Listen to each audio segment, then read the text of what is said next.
I am in Indiana, and right now I am walking the grounds of a spot where a very famous battle took place between William Henry Harrison and a Native American tribal leader by the name of Tenskwatawa, who was better known as the Prophet. This is the site of the Battle of Tippecanoe. Now, I covered a little bit more in detail the Battle of Tippecanoe in the last video, so if you haven't watched that one, you can go back and check that out. But in short, the Battle of Tippecanoe resulted in an American victory on November 7th of 1811. Well, on November 8th, after the Native Americans had withdrew, they went to the place where it was kind of like the Native American Confederation capital called Prophetstown, which is about a mile from here. They withdrew to Prophetstown, and then they were discouraged from the loss and ended up withdrawing altogether. And Harrison and his men marched on Prophetstown to burn it to the ground. And there is a fascinating kind of urban legend that came out of this battle. So today, we're going to leave this battle site, and we're going to head down the road to the site formerly known as Prophetstown.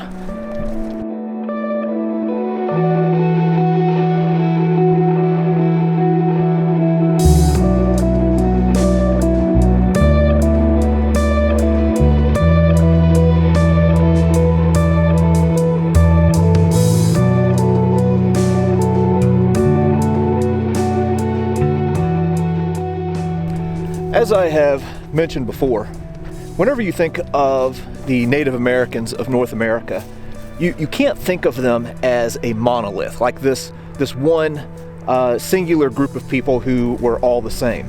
The Native Americans were divided up into different tribes. They had different goals, they had different ways of life. They warred against each other for resources. Now, here in Indiana, there were several of these tribes, including the Kickapoo and the Delaware and the Shawnee. Well, in the early 1800s, the Shawnee leader, Tecumseh, had this idea of uniting all of the tribes into like this confederacy. And the place that he chose as kind of like the Washington, D.C. of this Native American Confederacy was called Prophetstown. Well, after the Battle of Tippecanoe, Harrison's men came to Prophetstown and burned it down. So it's not here, but we still know where the location is, and they have reconstructed some of what Prophetstown might have looked like.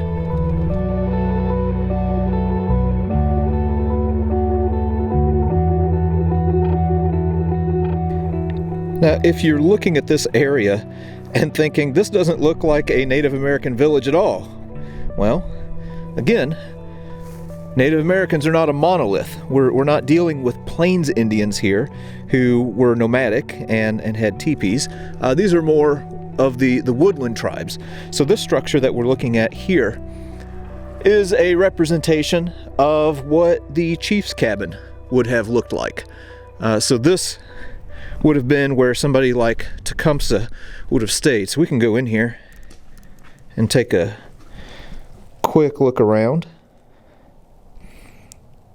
I won't lie, I don't know exactly what we're looking at here. Maybe just a bench to sit on, maybe? Although it doesn't look like that at all. Huh, so somebody smarter than me can maybe inform me as to what that is. But yeah, this looks very much like what some of the settlers would have lived in. The structure that we're looking at now is what a medicine lodge would have looked like. So obviously this is a place where you would have had religious ceremonies, also a place for physical healing. Now sometimes these would be partially buried under the ground, but they could also be above ground as well. So I'm going to go in here and take a look. Oh, dang. This is kind of cool. You can see here in this medicine lodge, they have this opening at the top to allow for the escape of smoke for the fires that they would have in here. And here's something that I really found interesting.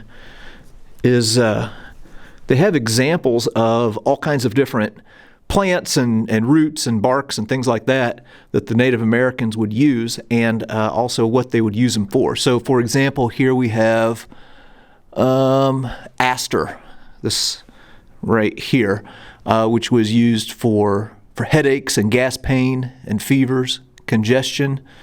Let's see, here's ox-eye sunflower, which was a stimulant. Could also be used for lung troubles. Sassafras. The root bark was used to make a tea-like beverage, and the leaves were used in meat soups. Kind of for flavoring.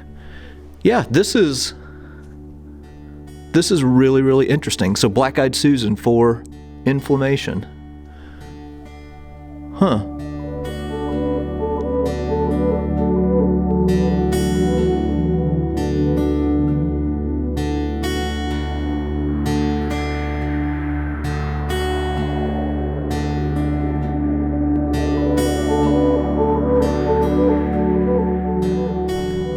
Now, if you come to this site, they have a few of these information panels that you can learn from.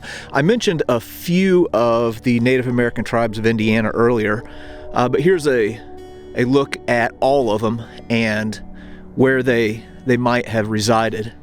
Okay, so there was the Shawnee and the Miami and the Kickapoo, like I mentioned earlier. Also the Delaware, Wyandot. I've never heard of that one. Yeah, so you can look those up, and it also shows the treaties and what land was ceded to the American settlers that were moving west. What we're looking at right here is the council house. So again, if we're going with our Washington, D.C. analogy, you can kind of think of this like the Capitol building where the House and the Senate meet. This is where the different tribes would have gathered together to discuss their problems and possible solutions.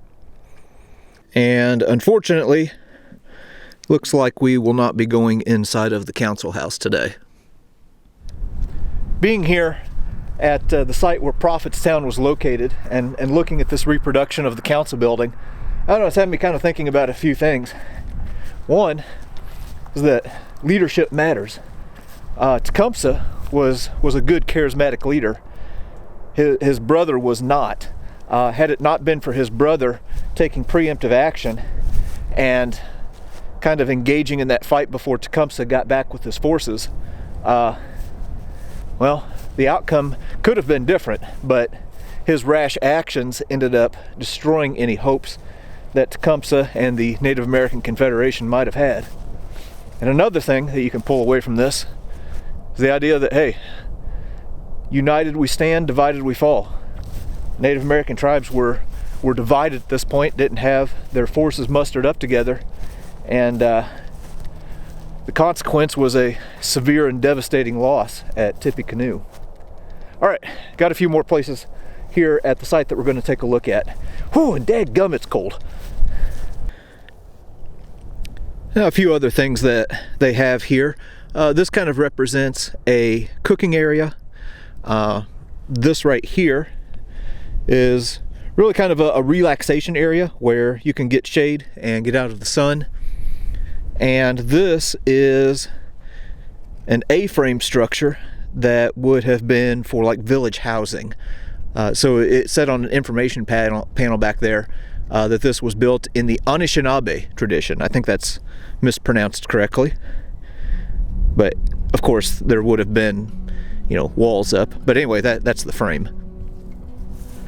And the last structure that they have that I wanted to show is this one.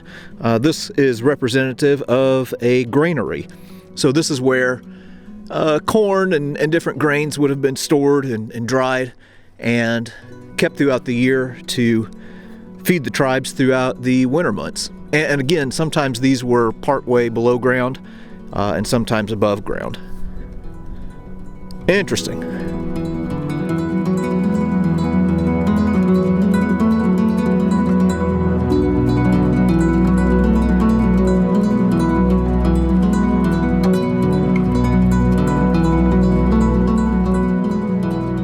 So that was a look at what Prophetstown might have looked like. Now, as I've already mentioned, William Henry Harrison and his men burned down Prophetstown the day after the Battle of Tippecanoe, which would be like somebody coming in and completely burning down Washington, D.C. So whenever Tecumseh returned 3 months later, he was just devastated. And there's this interesting, I don't know if you would call it a legend or what, that comes out of this whole story. It's said that Tenskwatawa, the prophet, put a curse on Harrison after the burning of Prophetstown. Sometimes it's called the curse of the prophet, sometimes it's called the curse of Tippecanoe, but the way that the curse reads is that every president every 20 years, or that was elected in a year divisible by 20, would die. Now, I don't put a whole lot of stock in curses and stuff like that, but I'll be dadgum if this one doesn't have some weird coincidences. So William Henry Harrison is elected president in 1840 and dies like almost a month later. Abraham Lincoln, 1860, assassinated. James Garfield, 1880, assassinated. William McKinley, 1900, assassinated. Warren G. Harding, 1920, dies of a heart attack. FDR, 1940, dies of a brain aneurysm. JFK, 1960, assassinated. Whenever it gets around to Ronald Reagan in 1980, well, he doesn't die in office, but there is an assassination attempt and he gets shot. So Reagan kind of skips the curse just because Reagan is that cool. We're reminded of the many traditions of openness and democracy that have marked the history of this city. America missed me. George W. Bush is elected in the year 2000, but the curse kind of skips him. So the next one in line would be Joe Biden. So let's hope that he stays in good health and doesn't slip on any banana peels or anything like that. But anyway, that was the site of Prophetstown. Very interesting place. So if you're coming through Indiana, definitely stop here, go to the Tippecanoe battlefield, go to the museum there. It is well worth it.